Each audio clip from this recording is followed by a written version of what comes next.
This Week in Richmond is made possible in part by Dignity Memorial, caring for our communities with a network of funeral homes and cemeteries in Virginia and throughout North America.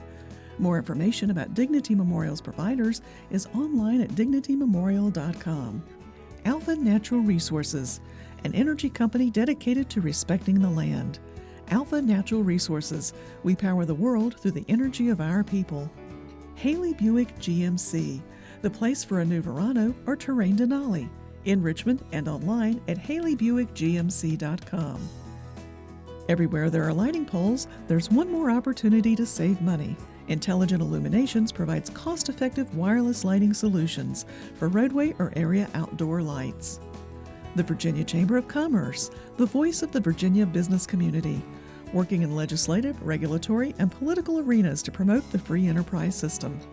So what do you do? Information about getting involved in advanced technology careers, making everything from clean energy to life-saving medicine, is available at dreamitdoitvirginia.com. Additional support is provided by these sponsors.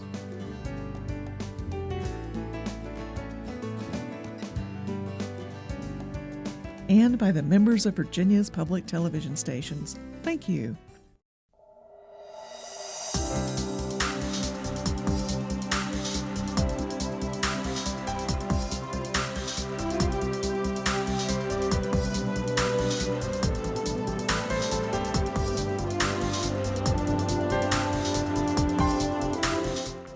Welcome to This Week in Richmond, and a very special welcome to the Secretary of Natural Resources, Molly Ward. We appreciate your being on This Week in Richmond to help inform our viewers about your secretariat, about the agencies that are in your secretariat.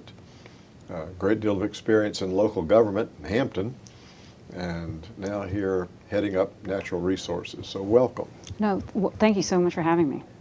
Well, what would you want to tell the viewers about let's assume for the moment that they know not that much about the Secretary of Natural Resources. What's involved in your secretariat? Well, the Secretary of Natural Resources has 6 agencies. The Virginia Marine Resources Commission, the Department of Game and Inland Fisheries, the Department of Conservation and Recreation, the Virginia Museum of Natural History, the Department of Historic Resources, and Department of Environmental Quality are all within our secretariat. So those are 6 and very important agencies, and some of them affect the day-to-day lives of our citizens. We are the stewards for all the natural resources of the Commonwealth of Virginia. And I suppose if one thinks about the Chesapeake Bay, that several of those relate to the water quality in the Chesapeake Bay. Absolutely. You know, the governor just signed the new Chesapeake Bay Agreement on June 16th. It was a historic occasion. We all went to Annapolis with the other governors and signed the new Chesapeake Bay Agreement, which for the first time not included just the states that had joined the Bay, but also all the states in the watershed. And it included new language about things that were important to the governor, such as toxics and climate change and environmental literacy. Those things had never been included in the Chesapeake Bay Agreement before. So the health of the Bay and water quality are very, very important to the governor and our secretariat in this administration. And in that regard, too, the governor appointed a deputy secretary for the Chesapeake Bay, Russ Baxter, who works in our secretariat and works on Bay issues full-time. So the global warming part that's related to the Chesapeake Bay, that's maybe one of the first times that's been somewhat acknowledged in an agreement. Right, and water temperatures, the rising water temperatures are certainly a concern. It relates directly to the health of our fish and wildlife, but also wetlands migration is a huge concern as the water rises and there's nowhere for it to go because of hard scapes, concrete breakwaters, those kinds of things. The wetlands can no longer migrate inward as they used to, so we lose a lot of marshland and wetlands, and of course historic sea level rise is a threat to the entire East Coast, but particularly the Hampton Roads region. Well, from your time in Hampton and being, whether you call it Tidewater or Hampton Roads or Southampton Roads or the different names that have been used, it's certainly quite familiar with that part of the Commonwealth, and I guess that's the part that's most significantly affected, isn't it, from Richmond on down to the coast? Oh, absolutely. Hampton Roads has to be very aware of sea level rise and deal with resiliency and adaptation issues. And that whole area of the world, although I originate from Hampton, Virginia, we considered ourselves to be part of that municipality complex. It's 17 municipalities and counties that make up the Hampton Roads region. And we've spent a lot of money down there marketing it as Hampton Roads. So I correct people in Yes. Richmond all the time. It's not Tidewater. It's no longer Tidewater has a different definition than Hampton Roads. So in fact, I was in a meeting not long ago in Northern Virginia, and somebody introduced me as the former mayor of Hampton Roads, Virginia, and I had to correct them and tell them that Hampton Roads was a region and not a city.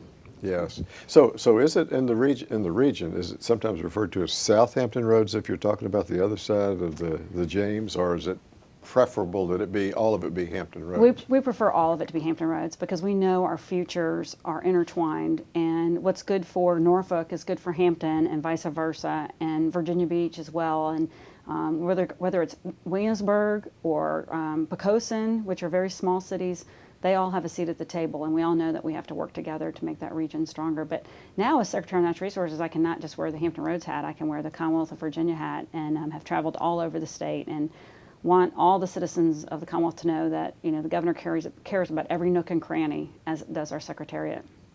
We were talking before we were taping about some connections I had family-wise with Hampton Roads. Some of our viewers my age or older might remember the time when there was an effort to combine the county of Warwick, the city of Newport News, and the city of Hampton. And my recollection is that the agreement broke down because Newport News didn't want to give up its name, Hampton didn't want to give up its name, and so those two cities remain, county of Warwick being absorbed and merged with Newport News. But that Hampton name is a historic name in Hampton Roads. Right. I think that your recollection's right. That's what I've always been told, is that's what it all broke down over what to call it. Yeah. And should it be Hampton Roads or Hampton News or something else? But Hampton's the oldest continuously English-speaking city in America. It's over 400 years old. And so they're pretty proud of that history there. Oh, I'm sure. I can remember one of the names that was floated was Peninsula City, and I don't think anyone liked that. Right. And certainly Newport News didn't like it, and Hampton didn't like it, and so that changed. Well, going back to those 6 different departments in your secretariat, let's talk a little bit about each of those. Marine Resources. What's involved with that particular commission or agency? Well, the Virginia Marine Resources Commission, we call it VMRC, is located in Newport News, Virginia, and they're responsible essentially to simplify it for saltwater issues. So they're in charge of the Chesapeake Bay and all saltwater estuaries associated with the bay, and so they're in charge of fisheries management as well as enforcement on the Chesapeake Bay. So are they a commission that helps promulgate regulations? Yes, they have a board that's appointed by the governor. They also have a executive director or commissioner that's appointed by the governor. Yes. Okay. Probably the one that is known more by its acronym than its full name would be DEQ. Right. And that certainly is one that is probably well known throughout the Commonwealth. But tell our viewers something about the Department of Environmental Quality. Well, the Department of Environmental Quality is led by a man named David Paylor, who's been with the state for many years and was appointed by Governor McDonnell, Governor Kane, and now Governor McAuliffe. And he is a steady hand at the wheel, and I think he personifies what DEQ is, which is a very careful, science-based steward of water and other resources in the Commonwealth. And David brings, and his agency brings, that balance of environmental stewardship and the resources of Virginia with common sense and economic development attitude. We have to find that balance constantly, and to move Virginia forward. And he does an excellent job. So DEQ is probably one of your agencies that's involved with the business community a great deal, and with Right. farming and all kinds of interests that have interest in that, as well as those whose primary concern maybe is the water quality in the Chesapeake Bay. Right, and if you can keep all those interest groups happy, Right. then you're doing an amazing job. And we try to find those things. When we were working on the new stormwater regulations, for instance, we bring all those folks at the table and try to get everyone involved in the decision-making process to find that balance, and not exclude one group or the other. Because Virginia is a very bipartisan state. The governor has a very pro-business, common sense, problem-solving attitude, and we have to bring that to the office every day. So that agency certainly has its big challenges over the years. Absolutely, and Yes. absolutely right. Right now we're reviewing the 111D regulations that the EPA published the initial rule in June. So we're going through that, which relates directly to air quality in the Commonwealth, and so that'll be a long process, and it'll involve all the energy companies plus all the environmental partners that the state has to work with. So it's another perfect example of DEQ having to reach across the entire aisle and work with everyone to come up with a common sense solution for Virginia. So when EPA sets standards or has some regulations, then it comes to the state level to try to implement those or to work. Well, with in this that? particular case, yeah, there's a public comment period and a rulemaking process that the EP has set forward, and that DEQ is the lead agency in working with that. But in addition, we also work with the Department of Commerce and Trade. We work with Maurice Jones, Secretary Maurice Jones's agencies, and particularly the Department of Mines, Mineral, and Energy with regards to these kinds of issues. So it crosses secretariats. Okay, another one of your agencies, and I mentioned that we'd had your agency head and a deputy on, Conservation and Recreation. But tell our viewers your perspective of that particular department. Well, the DCR, as we call them, are in charge of one of the crown jewels of Virginia, which is our 36 state parks. I can't encourage folks enough to visit and enjoy our state parks. Most of them have places you can stay, either cabins or tent camping or RV camping sites available. Many of them have water access. Each one has unique and gorgeous and amazing in its own way. But I don't think people realize just how truly beautiful and well cared for and unique our state park system is. I've now stayed just in the short time, I've always enjoyed our state park system and stayed in several state parks, but I've probably stayed in 10 or 11 state parks since January. Yes. and visited them. And everyone's unique, every cabin is unique, every view is unique, but it's really worth a visit, and it's a very economical way to enjoy the natural wonders of Virginia. So DCR also is in charge of our soil and water conservation districts that work across the Commonwealth to ensure that we maintain water quality standards throughout the entire state of Virginia. Well, from your involvement in local politics, local government, I should say, also, not just politics, and as a resident I am of Henrico County, it seems like occasionally we elect people to those local boards. And does each locality have a board? Yeah, I don't know that there's a uniform way that everybody, how people are appointed or elected to those different boards, but I know they're all volunteers and they're all dedicated and very earnest and sincere, and I think that Clyde's done a great job of engaging those folks, and we meet with them regularly and engage them on issues as well. But, the local government aspect has been so helpful in this job because that's where most land use and planning decisions get made, if not all.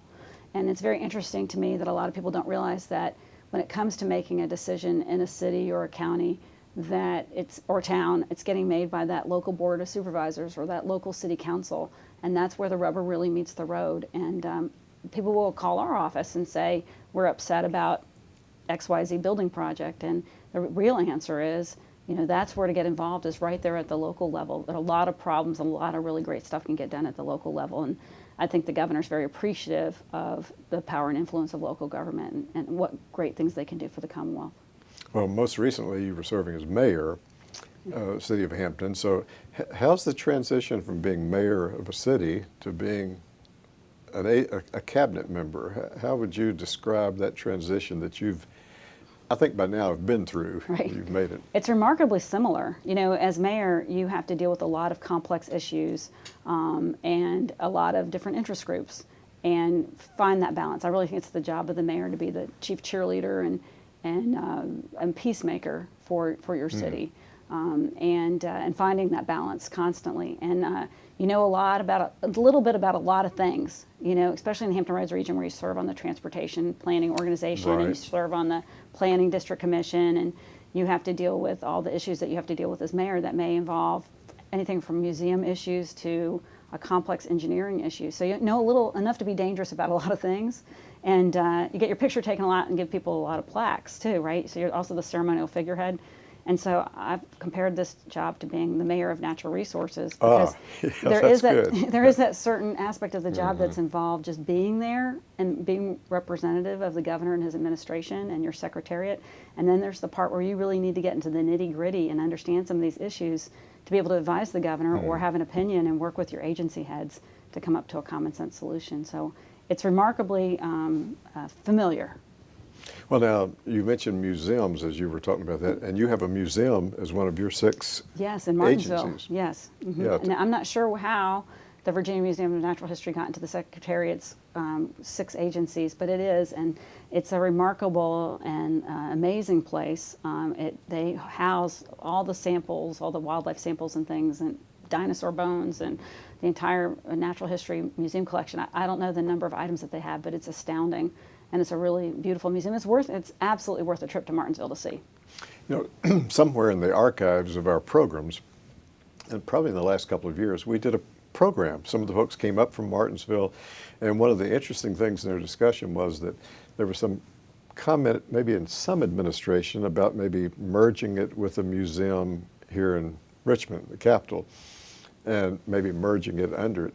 And the interesting thing that came out was that that museum maybe does more and is larger than one in the capital city. So, and it is unique, as you said, very, very unique museum. It is unique, and it's very important to that community. I mean, it's a draw for the entire community. It's an event space. It's someplace to have summer camp programs and other educational programs, and it's an active, breathing place that is a very important part of the life in Martinsville and that entire region of Virginia. So I think it's safe to say it belongs in Martinsville and will stay in Martinsville. Well, while we will encourage viewers to check out your website and other websites, we both would join in telling them that they should, if they haven't, they should visit that museum. Yeah, absolutely. It's worth the trip just to go. Absolutely it is. It's probably our major museum that would be in Southside Virginia. That's probably true. And certainly the one there in natural history. Game and inland fisheries. That's occasionally been in the news in past years, but usually only if there was some to do about something. Other times it doesn't make the news. What does game and inland fisheries do? Well, game and inland fisheries, to keep it make it simple. First of all, there's a board appointed by the governor, and they appoint their agency head or director of DGIF, who's a gentleman named Bob Duncan, who is tremendously talented and just an avid outdoorsman and lover of all things Virginian. But DGIF handles hunting and fishing licenses for anything that is essentially freshwater. So if it's fishing on a trout stream, that would be DGIF, or if it has anything to do with hunting or wildlife management or wildlife management areas, that would also be DGIF. Okay, well that is interesting. And the Department of Historic Resources, that if I've got the count right, that may be the 6th one as we're talking about. So what historic resources, we have plenty of them in Virginia, so what does the department do? Right. And it's very important, our natural resources such as our land, air, and water, and the things you can see and that occur naturally are very, very important, but so are our historical and cultural resources. And so that's what the Department of Historic Resources is in charge of. And the director of that agency is also appointed by the governor. The director's name is Julie Langen, and she is a longtime former DHR employee and has stepped to the helm and really doing a great job.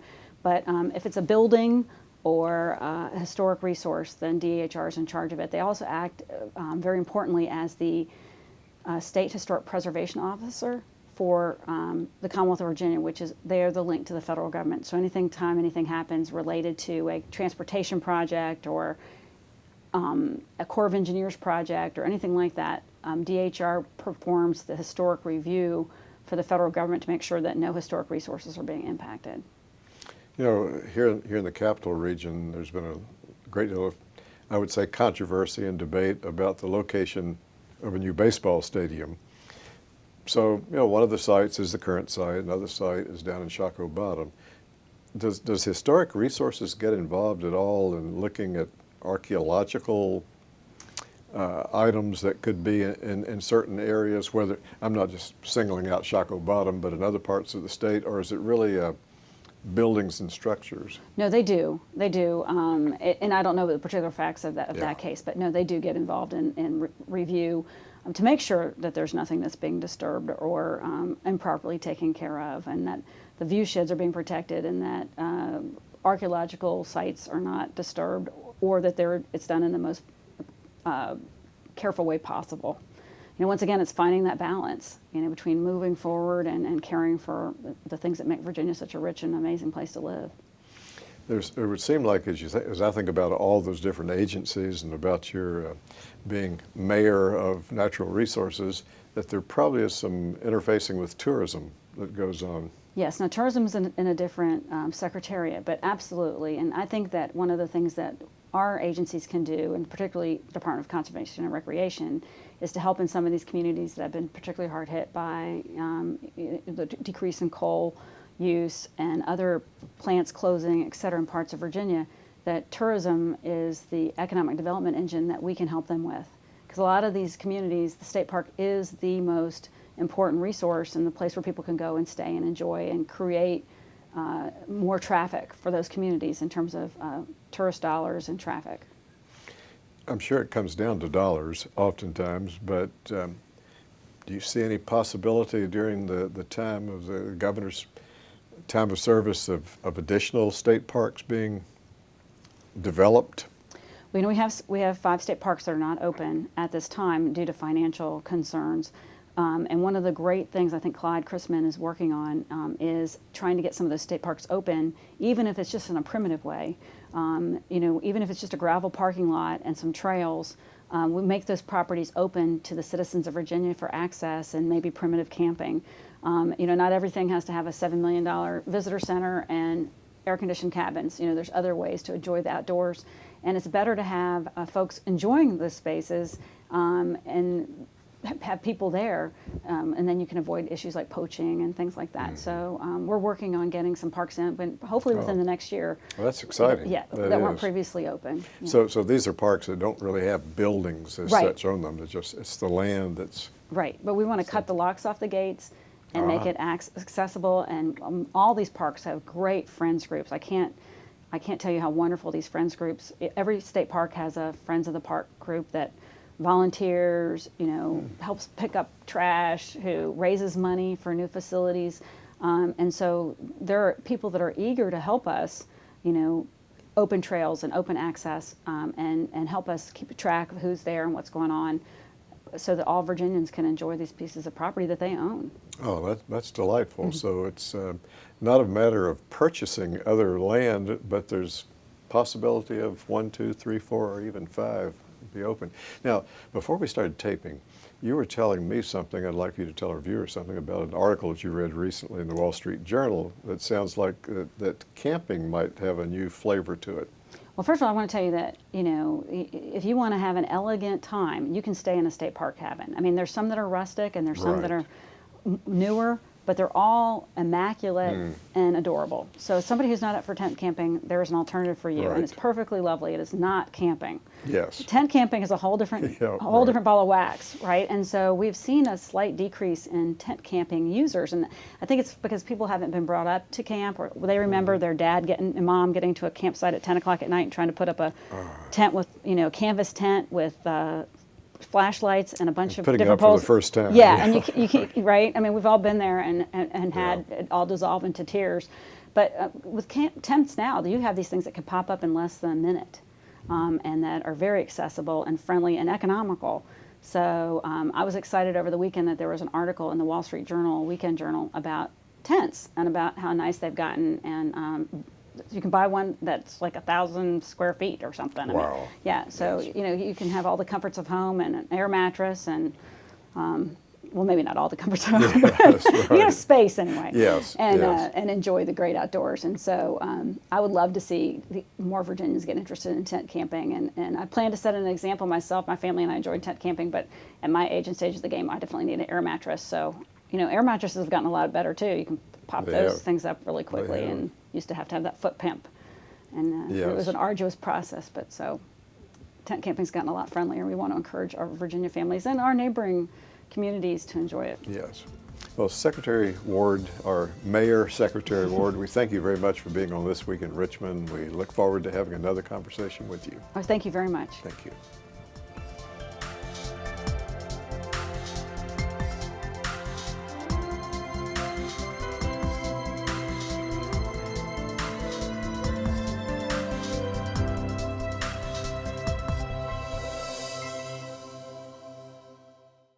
This Week in Richmond is made possible in part by Dignity Memorial, caring for our communities with a network of funeral homes and cemeteries in Virginia and throughout North America.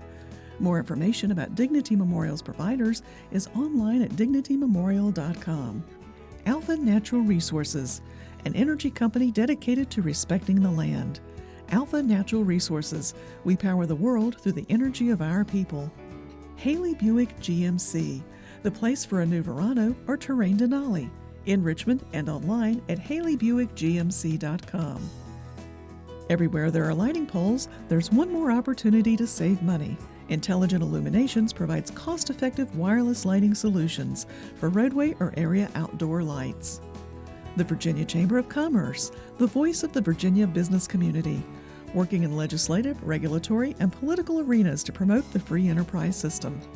So what do you do? Information about getting involved in advanced technology careers, making everything from clean energy to life-saving medicine, is available at dreamitdoitvirginia.com. Additional support is provided by these sponsors.